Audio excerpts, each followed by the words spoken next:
Hello friends, मैं doctor नीलम आपका अपने चैनल स्टडी एंड रिसर्च में स्वागत करती हूँ। फ्रेंड्स, अभी हमने कुछ देर पहले ही ओल्ड पेपर की स्टडी की थी, ओल्ड पेपर 2005 जून हिस्ट्री की। लेकिन अब हम करेंगे इसका डिस्क्रिप्टिव स्टडी। तो ये सीक्वेंस वाइज हम स्टडी कर रहे हैं। जो न्यू व्यूअर है उनको बता दें कि हमने प्राचीन इतिहास से स्टडी करना शुरू किया था और ऐसी स्टडी करते करते हम आज आधुनिक इतिहास पर आ गए हैं। तो जल्द ही ये भी फिनिश होने वाला है। तो फिर नए तरह से हम नई स्टडी करेंगे। तो चलिए देर ना करते हुए स्टडी पे चलते हैं। इस तरह का वीडियो पसंद आता है तो लाइक शेयर सब्सक्राइब करना मत भूलिए। सब्सक्राइब करने के बाद बेल आइकन की घंटी को भी जरूर प्रेस करिए ताकि इस तरह का वीडियो जब भी अपलोड करूं उसका नोटिफिकेशन आपको आसानी से मिल सके। इसके अलावा फ्रेंड्स, ये वीडियो अगर आपको पसंद आता है और आप इसकी पूरी लिस्ट देखना चाहते हैं तो आप जाए डिस्क्रिप्शन बॉक्स में, वहाँ पर डिस्क्रिप्टिव स्टडी के नाम से प्लेलिस्ट क्रिएट किया हुआ है और लिंक दिया गया है। लिंक को दबाते ही आप सारे के सारे वीडियोस देख सकते हैं। तो पिछले वीडियो में हमने क्रिप्स मिशन पढ़ लिया था। अभी हम आ गए हैं भारत छोड़ो आंदोलन पे। 8 अगस्त 1942 को भारत छोड़ो आंदोलन प्रारंभ हुआ। अप्रैल 1942 ईस्वी में क्रिप्स मिशन के असफल होने के 4 महीने के भीतर ही आज़ादी के लिए भारतीय जनता का तीसरा महान संघर्ष शुरू हुआ, जिसे भारत छोड़ो आंदोलन के नाम से हम जानते हैं। फ्रेंड्स, उम्मीद है ये वीडियो आपको यानी कि काम आ रहा होगा, क्योंकि इस तरह के वीडियो आप कभी भी कहीं भी खोल कर देख सकते हैं और अपनी स्टडी को जारी रख सकते हैं। इसके लिए आपको अपने साथ बुक कैरी करके जाने की कहीं भी आवश्यकता नहीं होगी। इसके अलावा इस समय कोविड-19 की वजह से भी काफ़ी स्टडी लोगों की इफ़ेक्ट हुई है।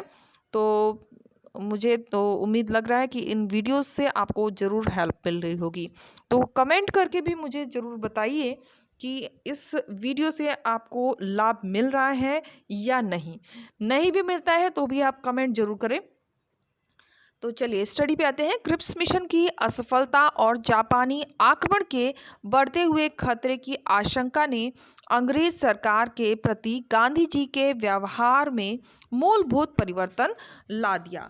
महात्मा गांधी को यह दृढ़ विश्वास हो गया कि भारत में अंग्रेजों की उपस्थिति जापान के लिए भारत पर आक्रमण करने का एक आमंत्रण है और उनकी यहाँ से वापसी के द्वारा यह संताप भी समाप्त हो जाएगा।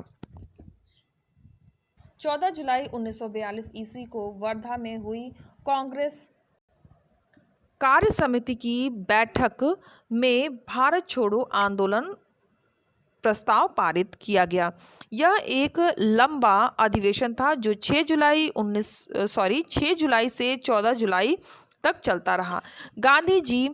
यद्यपि गांधी जी इससे पहले ही अप्रैल मई 1942 ईस्वी को इलाहाबाद में आयोजित कांग्रेस कार्य समिति की बैठक में अंग्रेजों को भारत से जाने के लिए कह चुके थे।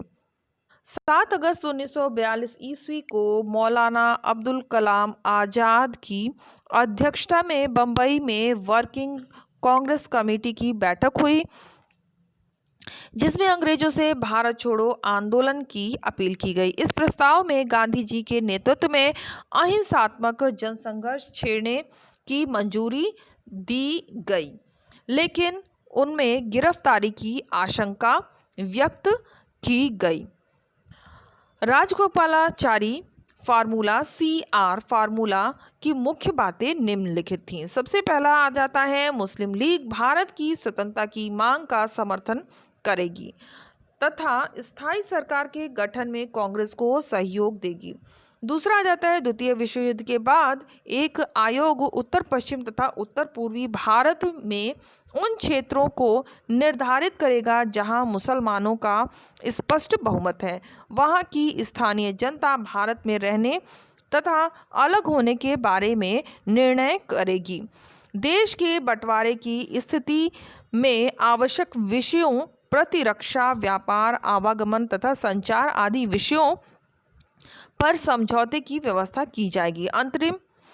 अंतरिम सरकार का गठन किसी भी प्रकार अंतरिम संवैधानिक समझौते पर प्रस्ताव नहीं डालेगा। भारत में ब्रिटेन के वाणिज्यिक तथा अन्य हितों की देखभाल के लिए एक उच्चायुक्त की नियुक्ति की जाएगी। महात्मा गांधी ने अनेक नेताओं के विरोध के बावजूद इस प्रस्ताव को स्वीकार करने के लिए सितंबर 1944 ईस्वी में जिन्ना से कई बार विचार विमर्श किया, परंतु जिन्ना ने अपने संकीर्णता का परिचय देते हुए यह कहकर प्रस्ताव अमान्य घोषित कर दिया कि इसमें गाड़ी को घोड़े के आगे लगाया गया है।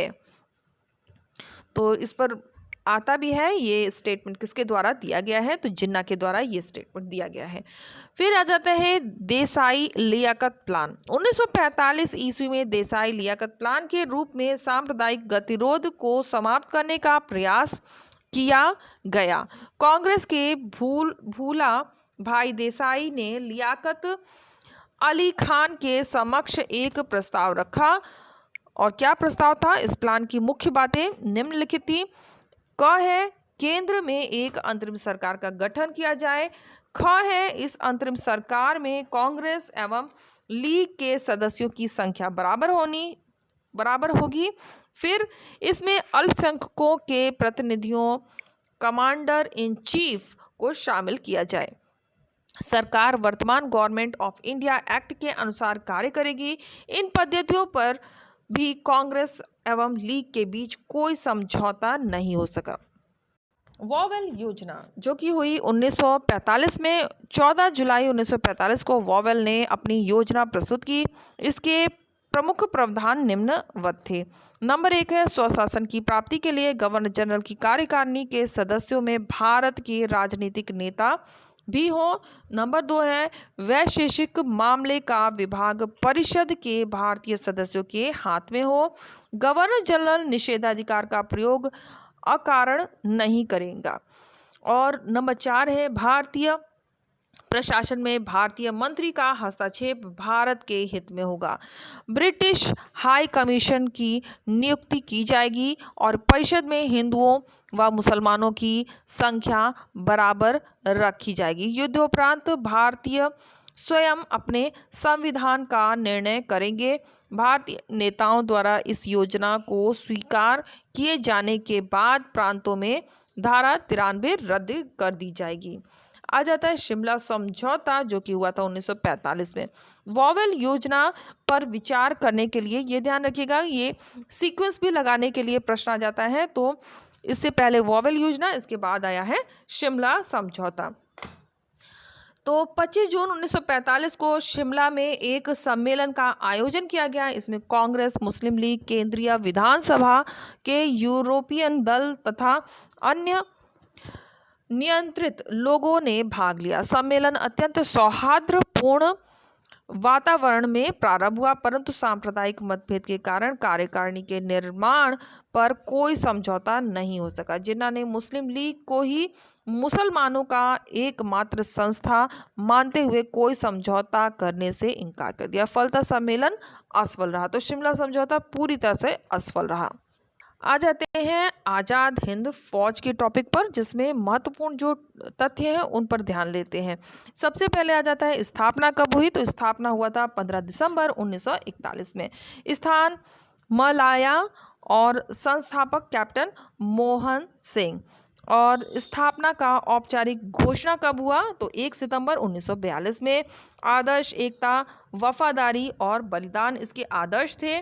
फिर जय हिंद का नारा दिया गया। 4 जुलाई 1943 को सुभाष चंद्र बोस ने इंडियन इंडिपेंडेंस लीग का अध्यक्ष पद ग्रहण किया। फिर 4 जुलाई 1943 को आज़ाद हिंद फौज का नेतृत्व सुभाष चंद्र बोस को प्रदान किया गया। 5 जुलाई 1943 को आज़ाद हिंद फौज के निर्माण की घोषणा संपूर्ण विश्व में कर दी गई। 21 अक्टूबर 1943 को सिंगापुर के कैथो हॉल में इस अस्थायी भारत सरकार की स्थापना की गई। इसके बाद सुभाष चंद्र बोस ने सैनिकों का आह्वान करते हुए कहा, तुम मुझे खून दो, मैं तुम्हें आज़ादी दूंगा। ये बहुत ही फेमस नारा है और इस पर काफ़ी प्रश्न बनता रहता है।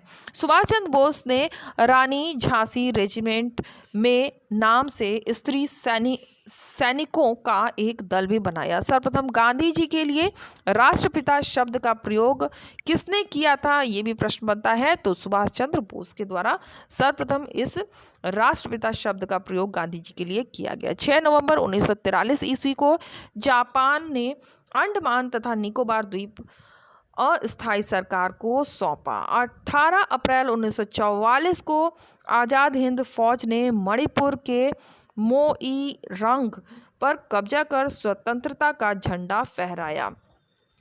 फिर आ जाता है आज़ाद हिंद फौज के समर्पण के पश्चात इसके प्रमुख अधिकारी शाहनवाज खां, गुरबख्श सिंह ढिल्लो, प्रेम कुमार सहगल पर ब्रिटिश सरकार ने दिल्ली के लाल किले में मुकदमा चलाया। डॉक्टर भूलाभाई देसाई, तेजपाल संप्रभु, डॉक्टर कैलाश नाथ काटजू, अरुणा, आसफ अली आदि पंडित नेहरू ने इनकी तरफ से वकालत की। डॉक्टर भूलाभाई देसाई प्रमुख वकील थे जिनके विलक्षण तर्कों की वजह से ब्रिटिश वायसराय ने अपने विशेषाधिकारों का प्रयोग कर फांसी की सजा को माफ करवा दिया। तो ये स्टडी हम यहीं तक रहने देते हैं फ्रेंड्स। तो फ्रेंड्स यहाँ पर एक मैं आपको सूचना भी देना चाहूँगी, जो यूजीसी नेट का अगर आपने फॉर्म भरा है तो उसमें संशोधन करने का प्रोसेस ऑन हुआ है। अगर किसी तरह की आपके फॉर्म में मिस्टेक रह गई है तो आप साइट पर जाकर उसे खोल कर उसमें संशोधन कर सकते हैं। ये 2 दिन पहले से ही प्रक्रिया प्रारंभ हो गई है। तो फ्रेंड्स जैसा कि आप देख सकते हैं हम आ गए हैं अपनी प्लेलिस्ट में, और जो अभी मैंने आपको सूचना दी है उसके बारे में मैं जानकारी दे दूं कि मैं कोई वीडियो इस पर नहीं ला रही हूं। आप साइट खोलकर अपने से उसे चेक कर सकते हैं, समय अभाव के कारण उस पर मैं वीडियो नहीं ला सकती हूं। तो यहाँ आप अगर ये वीडियो पसंद आ रहा है और इसकी पूरी सीरीज़ देखना चाहते हैं तो आप ये प्लेलिस्ट खोल सकते हैं, हिस्ट्री डिस्क्रिप्टिव स्टडी, और इसमें आप डिस्क्रिप्टिव माध्यम से इसमें स्टडी कराया हुआ है। तो इन वीडियोस को देख सकते हैं। नेट नहीं आ रहा है उतना अच्छा, जिसकी वजह से ये आपको शो नहीं हो पा रहा है। ये आप देख सकते हैं, हमने प्राचीन इतिहास से स्टार्ट किया था। तो उम्मीद है आपको वीडियो पसंद आया होगा। वीडियो पसंद आता है तो लाइक शेयर सब्सक्राइब करें। सब्सक्राइब करने के बाद बेल आइकन की घंटी को जरूर प्रेस कर लें, क्योंकि कभी कभी टाइम डिसाइड नहीं रहता है, मैं कभी भी वीडियो अपलोड कर देती हूँ। तो आप सब्सक्राइब कर लेंगे तो आपको आसानी से मेरा वीडियो का नोटिफिकेशन पहुँच पाएगा और आप वीडियो देख पाएंगे। तो okay friends, take care and bye bye.